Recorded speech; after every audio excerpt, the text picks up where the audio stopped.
Hello friends, मैं हूं आपकी दोस्त नेहा और लेकर आई हूं आपके लिए फिर से एक न्यू वीडियो। आज की इस वीडियो में हम पढ़ने वाले हैं बीएड नोट्स में बौद्ध शिक्षा और वैदिक शिक्षा में क्या समानताएं थी और क्या असमानताएं थी, और इस बौद्ध शिक्षा से और वैदिक शिक्षा से आज की शिक्षा में क्या ग्रहणीय तत्व आए हैं, क्या चीज़ें हम लोगों ने इंक्लूड की हैं अपनी एजुकेशन में, उसके बारे में हम पढ़ेंगे।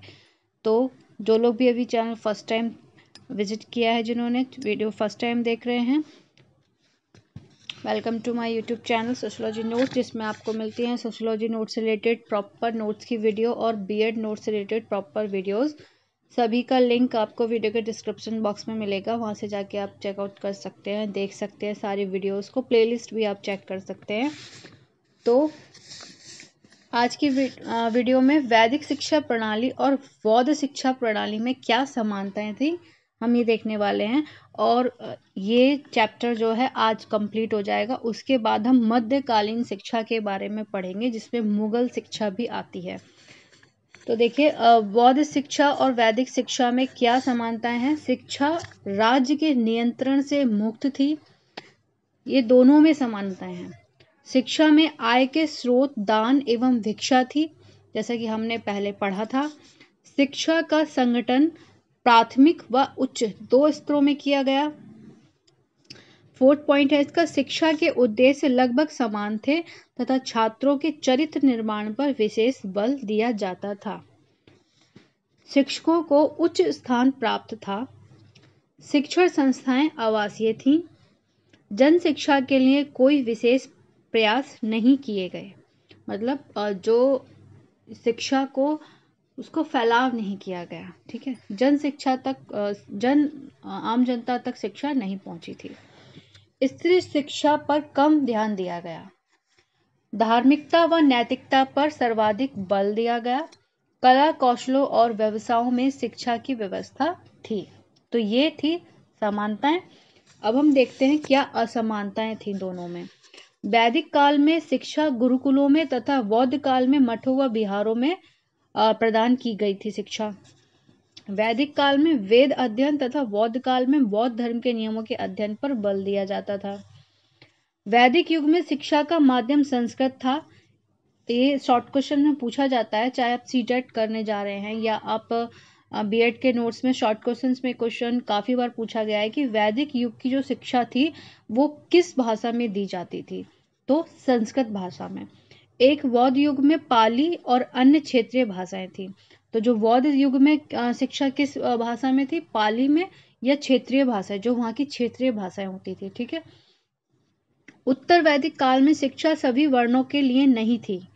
बौद्धकालीन शिक्षा में समस्त वर्णों एवं जितनी भी जातियां पतियों को शिक्षा के समान अवसर प्रदान किए गए थे।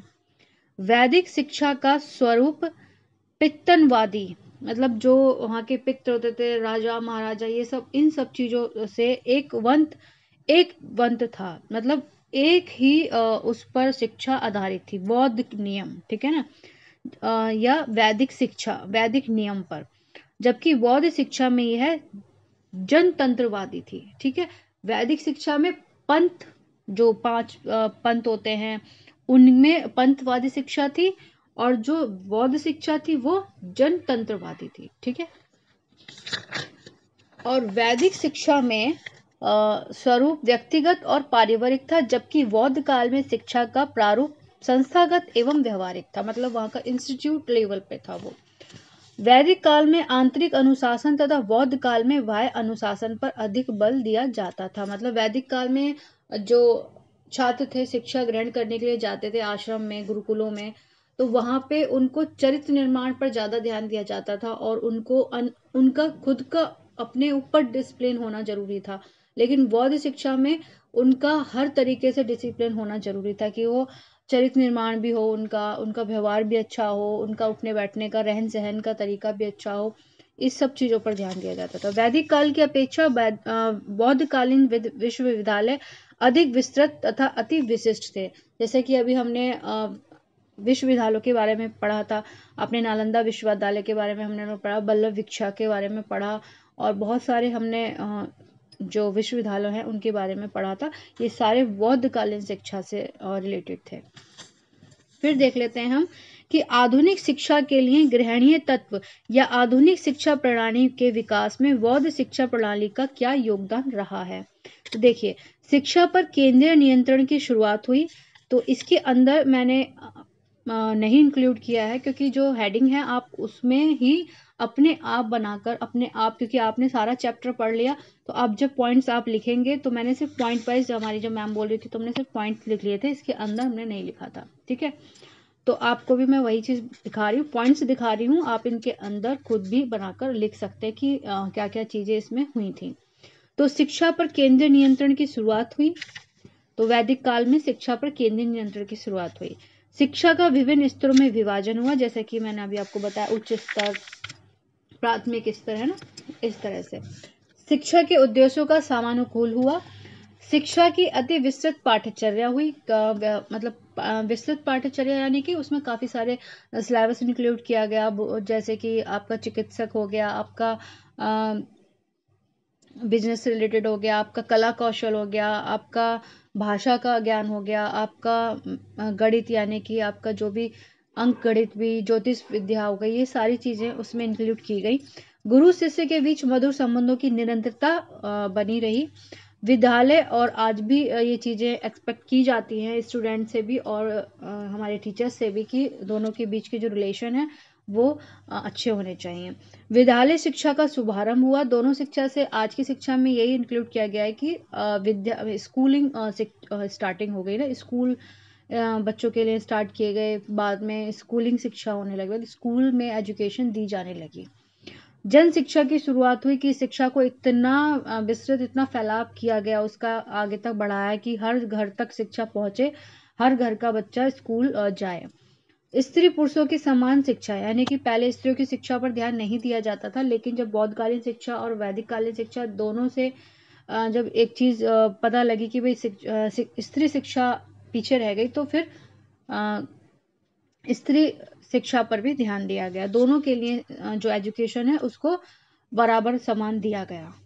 कला कौशल व व्यावसायिक शिक्षा पर बल दिया गया कि भाई अगर सिर्फ पुस्तकीय ज्ञान नहीं बल्कि व्यवहारिक ज्ञान भी छात्रों को देना बहुत जरूरी है, ताकि उनकी लाइफ में उनको आगे जाके अगर कोई चीज़ उनको मिले करने को तो वो कर पाए, जैसे कि कढ़ाई, बुनाई, सिलाई, खाना बनाने का कौशल, या आपको मिट्टी के चीज़ें बनाने का कौशल, आपका कताई बुनाई, आपका लोहाई, मतलब जो भी चीज़ें, फर्नीचर, कारपेंटर, मतलब इस तरह की चीज़ों का भी उनको नॉलेज दिया गया ताकि वो फ्यूचर में कुछ और भी कर पाए। फिर धार्मिक एवं नैतिक शिक्षा की निरंतरता वो भी बनी रही। आज भी धार्मिक चीज़ें पढ़ाई जाती है स्कूल में। आप देखते होंगे कि जो भी मोरल स्टोरीज हैं बच्चों को पढ़ाई जाती हैं, रामलीला हो गई, महाभारत हो गई, रामायण हो गई, वाल्मीकि चरित्र हो गया, हर तरीके की स्टोरीज हैं बच्चों को सुनाई जाती है। तो इससे क्या होता है, धर्म के बारे में बच्चों को पता लगता है। कटु अनुभवों से सीख भी ली गई कि जो पहले की शिक्षा में जो भी चीज़ें बेकार हुई, उनसे हमें शिक्षा मिली कि अब हमें अपनी शिक्षा में ये सारी चीज़ें नहीं रखनी चाहिए या इनको हटाना चाहिए। तो एक्सप्लेनेशन जो पूरा दिया गया, अंत में हम देखते हैं कि हमारी आधुनिक भारतीय शिक्षा प्रणाली की नींव तो वैदिक काल में रख ही दी थी, परंतु उसका पूर्ण जो ढांचा है वो केंद्र प्रशासन, सामूहिक शिक्षण, बहु शिक्षा प्रणाली आदि ये सब हुए। ठीक है, बौद्ध शिक्षा प्रणाली में ही तैयार किया गया, जो उसका जो पूरा ढांचा था वो बौद्ध शिक्षा प्रणाली में तैयार किया गया। तो फ्रेंड्स, ये था हमारा बौद्ध शिक्षा प्रणाली के बारे में और वैदिक कालीन शिक्षा। ये चैप्टर आज हमारा फिनिश हो गया है। इससे रिलेटेड सारे शॉर्ट क्वेश्चंस मैं आपको नेक्स्ट वीडियो में बताऊंगी, तो उस वीडियो को देखना ना भूलें, चैनल को सब्सक्राइब करना ना भूलें। नेक्स्ट वीडियो में हम पढ़ेंगे मध्यकालीन शिक्षा। मध्यकालीन शिक्षा जो कि बहुत ही इंपॉर्टेंट चैप्टर है, इससे काफ़ी शॉर्ट क्वेश्चंस पूछे जाते हैं सीटेट में भी और आपके बीएड पेपर में भी। तो वैदिक कालीन शिक्षा और बौद्धकालीन शिक्षा से रिलेटेड शॉर्ट क्वेश्चंस की वीडियो जल्दी आपको देखने को मिलेगी। वीडियो देखने के लिए थैंक यू।